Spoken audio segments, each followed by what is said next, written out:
आम्ही करतो उज्ज्वल भविष्याची बांधणी, आम्ही घालतो उंच स्वप्नांना गवसणी। आम्ही आहोत BP पाटील ज्युनियर कॉलेज। आम्ही विद्यार्थ्यांना घडवतो फक्त परीक्षांसाठी नाही तर भावी नेतृत्व बनण्यासाठी। आमच्या नीट, JEE, CET आणि नाटासाठी तयार केलेला विशेष अभ्यासक्रमासह आमच्याकडे आहेत तज्ञ प्राध्यापक आणि अत्याधुनिक सुविधा सुद्धा। BP पाटील कनिष्ठ महाविद्यालय, पिंपळगाव, बसवंत।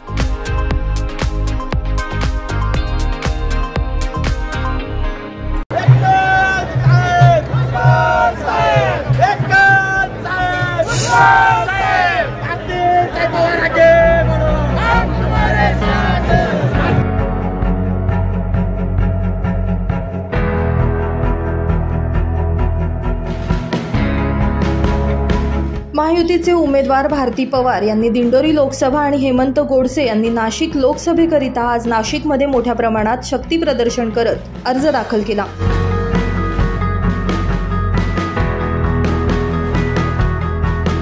महायुतीच्या भाजपचे उमेदवार भारती पवार आणि शिंदे गटाचे उमेदवार हेमंत गोडसे यांची बीडी भालेकर मैदान या ठिकाणाहून रॅलीला सुरुवात झाली। बोहडा पथकानं स्वागत करत ही रॅली शालिमार मार्गे नाशिक जिल्हाधिकारी कार्यालयाकडे मार्गस्थ झाली। या रॅलीमध्ये उपमुख्यमंत्री देवेंद्र फडणवीस, गिरीश महाजन, ज्येष्ठ नेते छगन भुजबळ सहभागी झाले होते।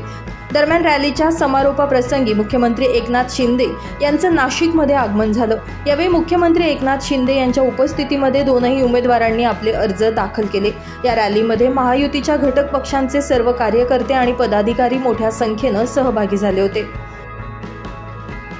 येणाऱ्या या नाशिक आणि दिंडोरीच्या निवडणुकीमध्ये हेमंत गोडसे आणि भारतीताई पवार प्रचंड मताधिक्याने विजयी होतील असा आम्हाला विश्वास आहे। कारण गेले 10 वर्षामध्ये मोदी साहेबांनी केलेलं काम जे 50-60 वर्ष काँग्रेसला करता आलं नाही ते मोदी साहेबांनी 10 वर्षात केलं। या देशाला विकासाकडे नेण्याचं काम केलं आणि आपल्या राज्यात देखील महायुतीने 2 वर्षामध्ये केलेलं काम, केलेला विकास, घेतलेले निर्णय, सर्वसामान्यांसाठी सुरू केलेल्या योजना याची पोचपावती या निवडणुकीमध्ये नाशिककर आणि दिंडोरीकर देतील असा विश्वास। साहेब, उमेदवारी जाहीर करायला जो उशीर झाला होता त्याच्यामुळे कुठेतरी अडचण येईल असं वाटतंय का? काय नेमकं प्लॅनिंग आहे आता हे एवढे लोक कामाला लागलेले आहेत। आमच्याकडे निवडणुका डोळ्यासमोर ठेवून आम्ही महायुती काम करत नाही।